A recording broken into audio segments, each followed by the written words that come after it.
All right, everybody, get ready. Because today we're taking a deep dive into a question that's equal parts mind-boggling and honestly kind of fun to think about.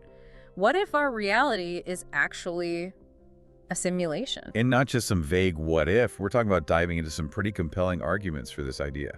We're exploring the work of Martin Schindler, who presented at the 2023 Alien DE conference in Frankfurt. What makes his take on the simulation hypothesis so fascinating is that he doesn't just approach it from, like, a philosophical standpoint. Right, he ties it to video game design, Yeah. physics, even ancient Cabala. Exactly. It's a wild ride through some seriously thought-provoking territory. And we'll get to all that, but we're also going to tap into his YouTube channel, where he takes things even further with AI, specifically Claude 2. But first, let's start with something I think a lot of us can relate to. Video games. Okay, so we've all seen The Matrix, right? It's become kind of a cultural touchstone for the simulation idea. Totally. And Schindler uses that familiar ground as a jumping-off point. So when he talks about simulations, he's thinking about them in a very specific way. Yeah, he asks us to imagine the realism in today's games. And then fast forward 50 years. What if future games are so immersive, so detailed, that they're basically indistinguishable from real life? It makes you wonder, at what point does a simulation become so good that we couldn't tell the difference? Exactly. And Schindler argues that a truly perfect simulation might not even be necessary. It just needs to be convincing enough for us, the players, to buy in. So our senses are easier to fool than we might think. Our brains are constantly filling in gaps, making assumptions based on incomplete information. Think about how even simple optical illusions can trick us. That's true. We do fall for those pretty easily. Okay, so maybe a simulation wouldn't need to recreate every atom of our universe, just enough to suspend our disbelief. Precisely. Yeah. And that brings us to another intriguing point that Schindler makes. What if we're not actually the players in this hypothetical simulation? What if we're the non-player characters? Whoa, you mean like the background characters in a video game? Just going about our pre-programmed routines? Exactly. Ew. Living out our lives completely oblivious to the larger code running everything. That's a pretty wild thought. I think most of us are used to the idea of us humans creating a simulation, but the idea of us being in one, that flips the script. It totally changes how we might view certain aspects of our reality. Those limitations, things we might perceive as imperfections or glitches, might actually be signs of the simulation's efficiency. Okay, I'm definitely intrigued. So you're saying that the very limitations of our universe, the things we might see as flaws, could actually be evidence that we are in a simulation, one that's been cleverly optimized for efficiency. It really makes you wonder, like, what if the very fabric of our reality has these hidden clues that point to it being a simulation, kind of like looking for Easter eggs in a video game? Okay, yeah, that's a really cool way to think about it, but I have to ask, what actual evidence is there to support this? We're talking about a simulated universe here, not just some clever illusions. And this is where it gets even more interesting. Schindler doesn't just leave us hanging with philosophical what-ifs. He connects this to actual concepts in physics, concepts that take on a whole new meaning when you view them through the lens of simulation theory. Okay, now this is where I get a little nervous. Physics has never been my strong suit, to be honest. Is he gonna, like, throw a bunch of equations at us? Don't worry, he explains everything in a really accessible way, even for someone like me who struggles with advanced physics. Phew, good to hear.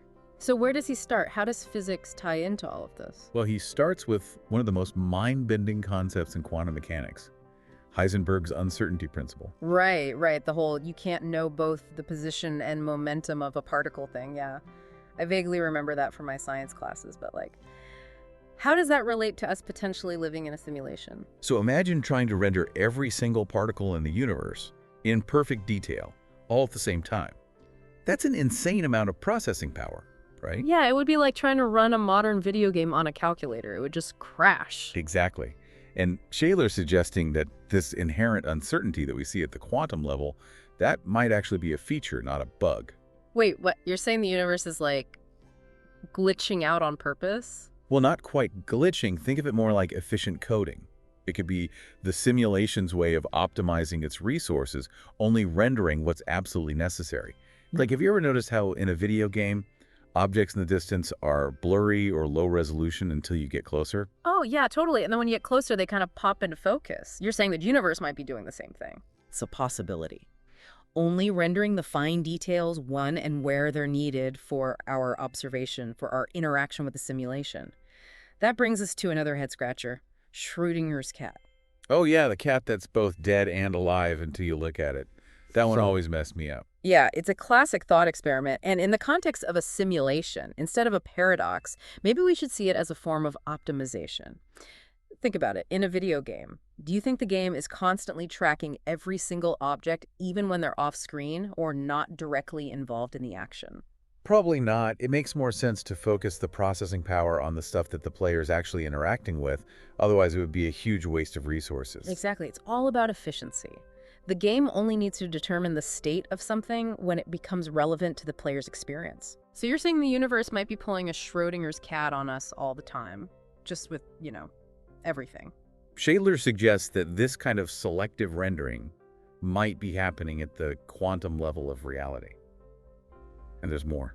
He brings up the double slit experiment. You know, that one with light acting like a wave or a particle depending on if you're looking at it or not. Wait, seriously, so you're telling me just by observing something, we might actually be changing how it behaves at, like, a fundamental level? That's what this experiment suggests. And Shadler points out that if we entertain the possibility of a simulated reality, it's not that crazy. It's like the act of observation, or looking at it, it's like a player's input, prompting the simulation to render one state or the other, like making a choice in a video game. Okay, this is getting seriously weird, in a cool way. It's like reality itself is waiting for us to make a move, kind of like those choose-your-own-adventure books we read as kids. You know, that's a really interesting way to put it. And just when you think it couldn't get any weirder, Shadler brings in another mind-blowing concept: quantum entanglement. Oh man, quantum entanglement. Remind me again what that is. It's the one where two particles are linked even when they're miles apart, right? Yes, spooky action at a distance. Even when separated by vast distances, they can influence each other instantaneously. Yeah, which seems impossible because, like, doesn't that break the speed of light? Exactly. It's one of those things that even with our current understanding of physics, it's hard to wrap our heads around. But Shadler suggests that within the framework of a simulated reality, this seemingly impossible connection, this instant communication, it becomes a lot more understandable. So two particles that are light years apart could still be connected, just like 2 points in a computer program, even if they're virtually miles apart within the game world. Precisely. It highlights how something that seems impossible in our current understanding of physics might be a piece of cake in the world of code and simulations. Oh, man, he's really good at taking these incredibly complex physics ideas and making them click in a way that even I can grasp. Kind of amazing. But he doesn't stop there, does he? Didn't you say he ties all of this to Cabala, too? Okay, hold on. From video games to quantum physics, and now we're talking about ancient Jewish mysticism. I'm trying to keep up here, but that's quite the jump. It might seem like a big leap, but there's a connection, trust me. So Cabala, at its core, it explores this idea that there's a deeper reality beyond what we can perceive with our five senses, right? A hidden reality that can be accessed through things like meditation and spiritual practice. Okay, so kind of like in The Matrix, when Neo takes the red pill and suddenly sees the world for what it truly is, all those lines of code. Exactly. And what Shadler suggests is that this idea, this ancient Kabbalistic idea of a hidden reality, it actually has some surprising parallels with, you guessed it, simulation theory. For example, in Cabala, you have these different levels of existence, each with its own set of principles, almost like layers of reality. So you're saying those layers could be interpreted as levels within a larger simulation. Okay, now my brain is officially starting to hurt. It's definitely a mind bender.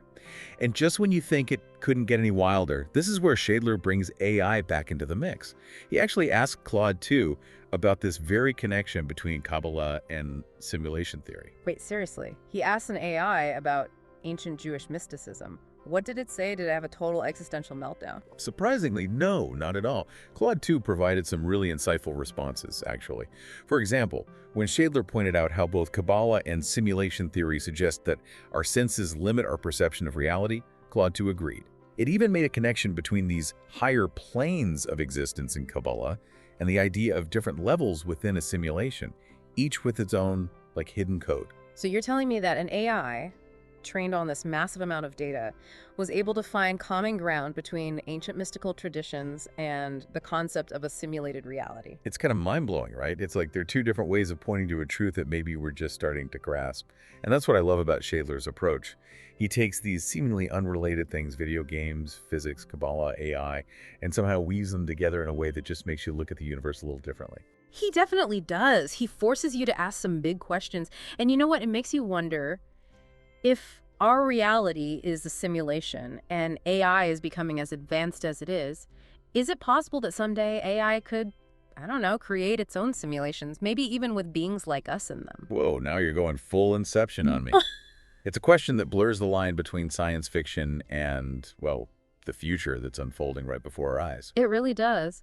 But whether we're living in a simulation or not, Shadler's exploration definitely reminds us that the universe is a lot stranger and probably a lot more wondrous than we tend to think. Couldn't have said it better myself. This deep dive was a wild ride, but we hope it's left you with plenty to ponder. Thanks for joining us, and until next time, keep questioning, keep exploring, and who knows, maybe you'll be the one to find the glitch in the Matrix.